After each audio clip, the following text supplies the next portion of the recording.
When I introduced myself to Steve Johnson in the fall of 1964 at Conway Elementary, I told him, rather boldly, that I had a reputation for being the worst behaved boy in school. Steve relished reminding me of our meeting over the years, and he never seemed to tire of watching me squirm whenever he would revisit the commencement of our friendship so long ago. It was apparent to me from that day forward that Steve was an exceptional person. He was obviously whip-smart, ceaselessly curious, outrageously funny, and artistically talented. Even back then, he had a knack for storytelling and off-the-cuff improvised humor. He delighted in matching wits with all comers and seldom turned down a chance to spar with anyone about politics, art, music, you name it.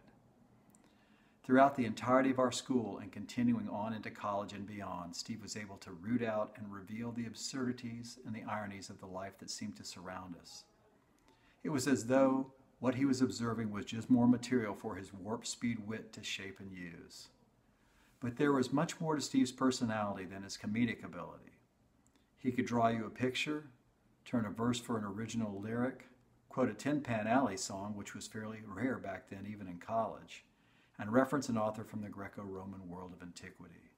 During the course of an evening, Steve would seamlessly pivot between such topics as if it were an obvious and easy thing to do.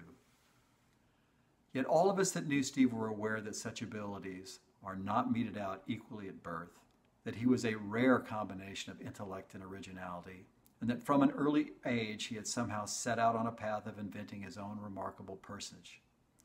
It seemed he knew exactly how to put the parts together to do this, while the rest of us sat back and watched, often in wide-eyed wonder.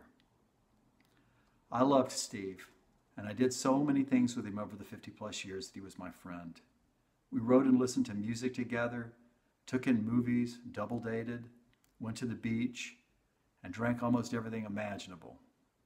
We took road trips, we fought, made up, sometimes consoled each other in hard times.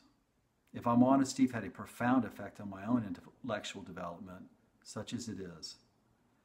I can't begin to list the philosophical and theological ideas, literature, and general wealth of knowledge that Steve exposed me to. While I can never repay him for this, I can note his influence on me here.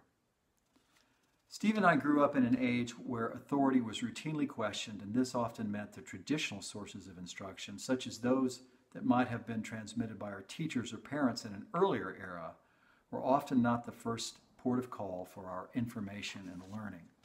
And this created an imperative that we were left to teach one another and share amongst ourselves what we were learning so that it could be distilled and used. Steve was fundamental in this process for me. There were very few ideas or concepts that he was dogmatic about or afraid to question, and in an age of counterculture, his fearlessness was much appreciated. Steve could be a handful. One of the things that he hated most was boredom, and it wasn't hard to tell when Steve had become uninterested in something. Yet it was Steve's own refusal to be bored, and his innate capacity for the type of invention necessary to preclude this that was one of his most endearing features. I have worked through some menial jobs and chores with Steve and managed to laugh, sometimes till my sides split. This is not fluff. Anyone who really knew Steve will understand my meaning here. At some level, I think he believed that a well-lived life was one of stimulation, laughter, and friendship. The way that he lived and interacted with his friends bore this out. It has become a truism to say that such and such person was one of a kind. The life and example of Steve Johnson gives dignity to this sometimes shop-worn expression. Perhaps this is the chief reason why I will miss him the most. I know that I will never look upon his like again. We simply do not get to know people of such originality very often in this life.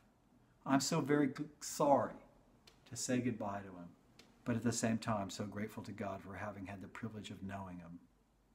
Goodbye to you, Steve, my old pal, and much love to all of you.